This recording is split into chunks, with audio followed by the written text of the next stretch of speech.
Well, thanks for having me aboard your boat, Blue Bayou, Mark, and it's a great 43-foot steel vessel, and yeah, I'm quite impressed.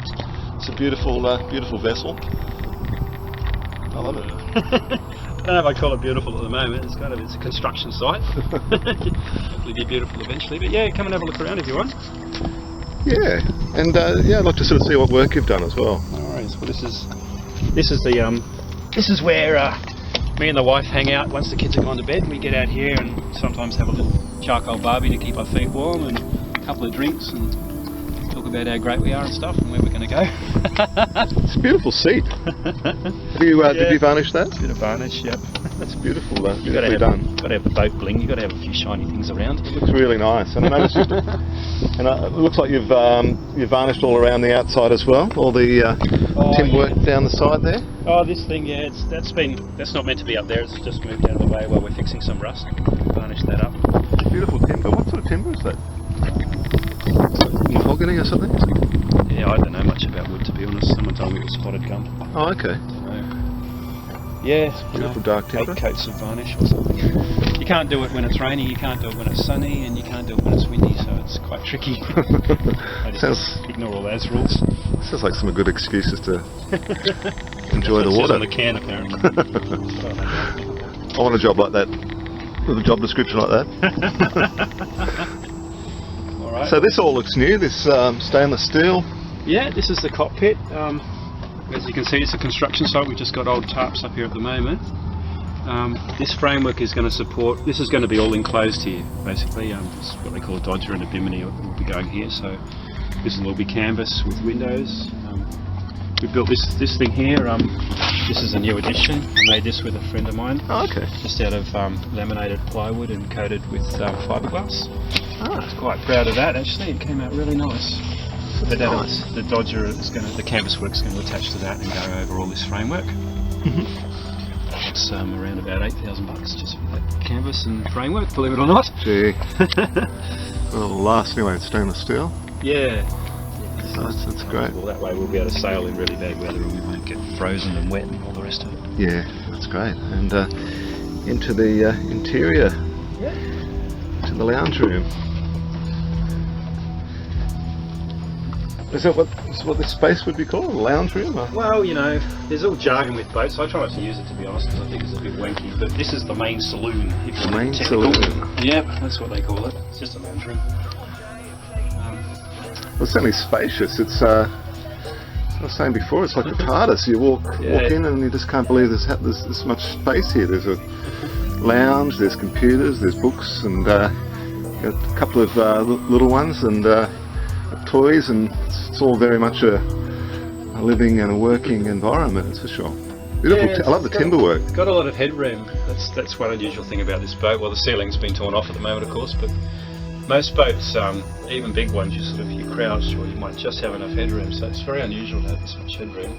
Apparently, the guy that built it, you know, his family were all 6'6" or something, so he made it that way. Well, you're certainly not short. You're over 6 foot, and there's plenty of headroom above you there. So it's got a really good feeling of space. Yeah, it is nice. A lot of boats are quite pokey, which is okay too. But you know, I like this design. That's a new cooker. Put that in a little while ago. That was whatever, over $1,000 because it's a boat cooker, so it's got to be expensive. But you need it. You need a proper boat cooker because you know, the flame blows out, it'll turn off, and just basic safety sort of stuff. Oh, okay. And it's all stainless steel, obviously, Yeah, and it's all stainless. gas. It's pricey, yeah. Yeah, and I love the timber work. I love the. It's very, very tasteful. The yeah, beautiful. yeah, you did a great job of all this varnish work and that. It's hard because I've got all tradies on here at the moment, sandblasting and doing all sorts of horrific stuff, and I'm constantly running around going, "What are you doing? Don't damage the timber!" You know, running around with a vacuum cleaner after them. We've been sandblasting in here, so I don't know if you've ever seen what goes on with sandblasting, but it's No, I'm interested to see what you're doing there. well, like after the guy had been sandblasting, this was sort of this deep in sand down here. This was like a beach in here. Oh wow! And there was sand everywhere. There was sand, I don't know, in my breakfast, in my underpants, in my bed, like, you know, behind things, like everywhere. Yeah. The guy's standing here with a hose, just going. Sand is just going. I mean, it's It's horrific. And what's the purpose of the sandblasting? What's that for? It's to clean the rust off the steel, so you get the rust back to clean the steel back to bare steel, and then paint it with epoxy paint. That way the rust shouldn't come back again. You know, the boat was been pretty badly neglected, so it's the only way, unfortunately. Well, We spent a long time kidding ourselves and going, oh, you know, we can just paint a little bit here, and then finally realise, got to experience the pain. well, it sounds like you're on the home run on the final leg anyway. It's Yeah, sounds like I a hope so. good investment. And this is a little pantry. Yep. With this designer boat, this would normally be another cabin. Yeah. There's blokes made this into a pantry. We've got a little fridge here, Uh-huh. little stuff. I've got my home brewing equipment back there. It's a Okay. bit hard to see, but there's a massive, great big home brewing setup there because I do like quite a lot of beer. It's very spacious. A lot of food here. A lot of and that's a what does that run on that fridge? Oh, it's 12 volt. 12 volt. Yeah. Really lovely fridge. There's a fuel tank under there. Sorry, and it looks so shocking. There's all these construction materials everywhere, all sheets of wood and all garbage. So would that run off solar panels and? Yeah, the solar panels will run that fridge. Like we can leave the boat. Solar panels are amazing. The amount of power they put out. Yeah, so we can leave the boat and all that stuff will keep running. It won't run. Batteries won't go flat. And then when we're on board, we use the generator when we need a bit of extra power. But we're happy to upgrade the solar panels a bit, and then we won't even need the generator. Like it's amazing how much power they put out. It's really cool. You know, it's just free. And silent. Yeah, that's right. Yeah. Got to have my big speakers in an X-radio. I've got my subwoofer under there. Goodness, look at those speakers. They're huge. I just didn't realise that they were actually speakers. They're huge. Oh, I love my doof doof music. Yeah, there's a subwoofer down there, 12-inch one. Yeah, and you got your television, your flat screen. Yeah, all the comforts at home. I do like the white and the timber. It's very tasteful. Yeah, it's very shippy, isn't it? I like it too. Nice and shiny and. You can see why the bloke took 15 years to make the boat. Yeah.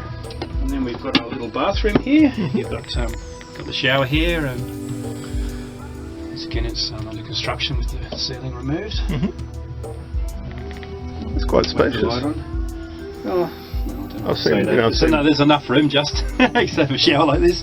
I've seen some very small heads, and this is you can swing a kitten in here anyway. I think, Yeah, it works. There's enough room. Yeah, that's good. The sink and all that sort of stuff. Water's always an issue on a boat, but we've got a fair amount of water storage.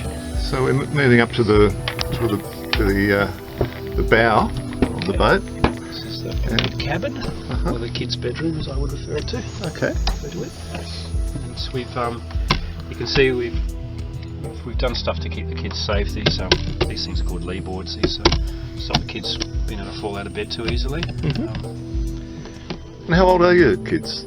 They're 1 and 4. 1 and 4. So one is there, the 4-year-old's there, and I guess your littlie is in there. Yeah. See, he's we've got this. This is just a temporary arrangement. This sort of canvas thing just goes up. We'll get rid of that once he's a little bit older, and he can. We won't be worried about him falling down. But I've made this thing here with the little steps, so they can clamber up and down, and they really love this room. They've got all their little toys, and it's kind of on their scale. It's like a little mini room, They've got their little bed and their little stairs, and it's sort of made just for them. So they really like this room. That's great. Which I'm happy about, because I guess you always have that fear that they're going to wake up one day and go, I don't like the boat or something. I want to be in the house, but they love it. It's good. Nice. And you've got a bit of storage there. Yeah, it's just a wardrobe. Bit of wet weather gear in there if it turns nasty. That's good. So it's I just was so surprised by the amount of room, and look, we've got more room at the back here. I can see there's a doorway through here. What's through there? It's deceptive from the outside of boats. You don't realise, because see, a lot of it's under the water. Like the water line, the water line's probably here or something. So there's a lot of the boats underwater. It's kind of almost like it's partially a submarine. So there's a lot more space than you expect when you get in. I just noticed, just walking into it, just how quiet it was. Instantly you're walking into it, and it's suddenly any extraneous noises are just subdued, and it's very peaceful. And, It's funny because it's a steel boat too. It's built like a safe, really. It's just kind of sealed up. Yeah, so this is a little corridor into our bedroom. So some more storage along the way there. Yep, the whole Through idea here? of this is, you know, when your kids drive you crazy, you can come in here and just shut the door, theoretically, although they always follow you in, so it doesn't really work. Well, you're at opposite ends of the boat, which gives you a good bit of separation there and space. Yeah. And it's a double bed. Got some nice Not storage. really. Well, that's been one annoying thing about this boat. It's got a bloody small bed. That's the way it goes. We've learned how to live on it. My wife's basically crammed against the wall there, sleeping like this. But, you know. well, it's a good size. I think it's like a good It's all right. queen size. We got a custom inner spring mattress made for it, so that just makes a difference. Nice and comfy. It's more expensive than the house one because it's custom made, but you know, that's alright. It's nice to have a comfy bed. And yeah, it's all under construction. You can see the rust problems here. This is kind of the before. I don't know if your camera's going to pick that up with the backlight, but you can see the state of that. That's gone right through. So this is really bad, but that'll be fine once that's sandblasted and painted. Not a problem. Yeah. So it's just finding the rust, dealing with it, plating it, filling it, epoxying it, just Yeah. basically preserving the hull, and that once it's done, it's going to be good for a long time. So yeah, it's obviously just bits and pieces you're doing here. I can see. Yeah. Well, I mean, if it's looked after, it should last indefinitely. But the problem with all these boats is they get neglected. You know, someone buys it, they lose interest, they dump it on a mooring for a few years, and then this is the result. You know? So once these problems are fixed, you know, as long as we look after it, it shouldn't come back again. And we think we've got it in time. You know, obviously, if this had kept going, that rust would have just spread and spread and spread to the point where you would have had to basically smash the whole interior of the boat just to get to it. Because this is all kind of glued together. It's hard to dismantle. But you can see the rust hasn't. It's stopped there. You can see how far the rust has gone. It hasn't kept spreading. So we've got to it in time.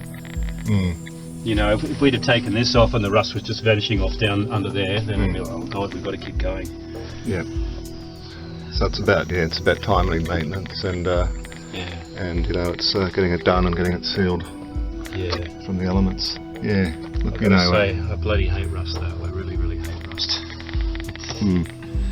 It's a cancer on my soul looking at that rust. When that's gone, I'm going to feel a lot better. But you know, I guess there's you know, I mean, for me, there's always questions about what materials are a good material for a large boat. I mean, there's obviously ferro cement, there's steel, there's timber, there's fiberglass, paper mache. But you know, what are your thoughts? What would you suggest to somebody? The standard line people always say is there's pros and cons. You know, if you know about welding, get steel or whatever you're comfortable with. I don't agree with that. Fiberglass is a wonder material. You can get a fiberglass boat, dump it out there on a mooring for years on end, with seagulls crapping all over it, and then when you want to use it, just come and hose it off. It'll be practically the same it was. I mean, it's amazing stuff. It can withstand the UV and the elements indefinitely. In fact, it's almost an environmental problem because these old fiberglass boats will they'll never go away. They're not ever going to break down. So yeah, I'd definitely recommend fiberglass to anyone. The reason we bought a steel boat is that we're hoping to go really long distances on this boat. We're hoping to, you know, cruise around the Pacific or who knows where there's a lot of reefs, and if you hit a reef with a fiberglass boat, it'll most likely just be smashed to matchsticks or whatever in a day. So the steel boat can, if you're lucky, can survive. You know, you can hit a reef and it can bounce around and it'll get a few dents on it, but you know, at least you can survive and you can hopefully get the thing back under its own power and repair it.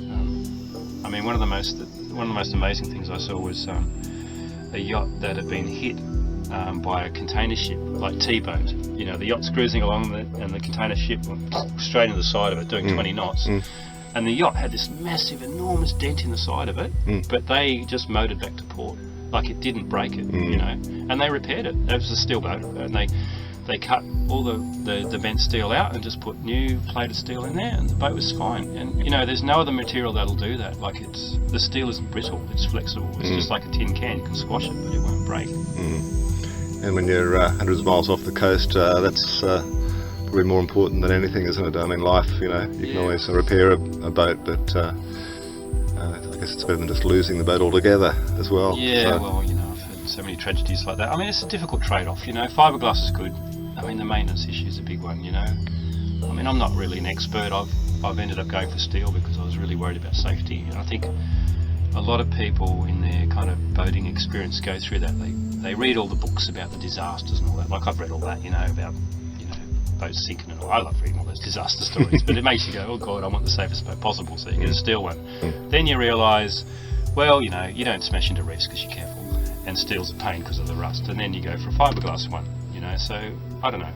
I'm part way through the journey, who knows, in the end I might decide that steel was a bad idea, but we've got a steel one now and I certainly can't afford a different one, so we just fix her up, and at least if we do smash into something it should help. And just briefly, just to end up, what in a nutshell, what work have you done? You've done some work to the motors. You're doing the rust work. You've done We've fixed everything. Yep. You name it. We've had all the water tanks out. We've had problems with the keel. We've had to remove the ballast. What problems did you have with the keel? Well, water leaked in the keel. The keel is a hollow steel structure with steel, sort of like washers basically, old just waste from a factory, a little piece of steel chucked in there, and water got in there, so it was all corroding. So that was a really shocking problem. When I first discovered that, I was thinking, oh God, that's it, the boat's dead, So that was probably one of the worst problems. We had to kind of get all the water out and get some of the ballast out. And it was working down in the bilge. It's so hard, you got your ass in the air and your head down in this disgusting filthy space. There's really nothing on this boat I haven't fixed actually. Every single pump, every electrical thing practically, almost everything's been taken out and fixed and put back again. It's just that's what the marine environment's like. It just kills things. It's like almost every day something goes wrong. You just got to kind of try to keep going a bit faster than what things break down. Yeah, I know you had some problems with the toilet there at some stage. I remember. You started on that fucking thing.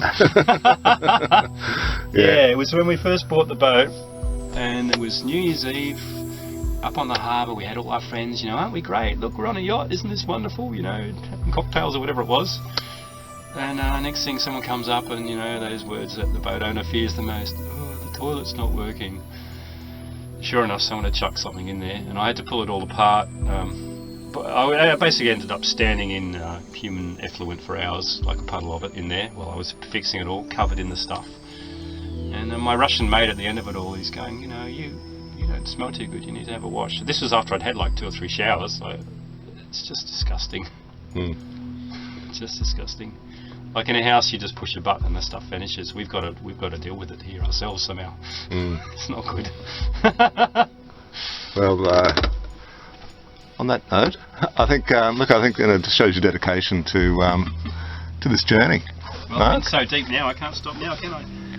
I think you've been through a lot, and it's got to end at some stage. So, but thanks very much for having me aboard, and I look forward to seeing you again when you're heading up the coast. Yeah, no worries. Hopefully I'll be. Hopefully next time I won't be whinging about fixing the boat. I'll be sending videos from Vanuatu or something. Sounds good. Okay. Well, look. Thanks very much again, Mark, and thanks again for sharing this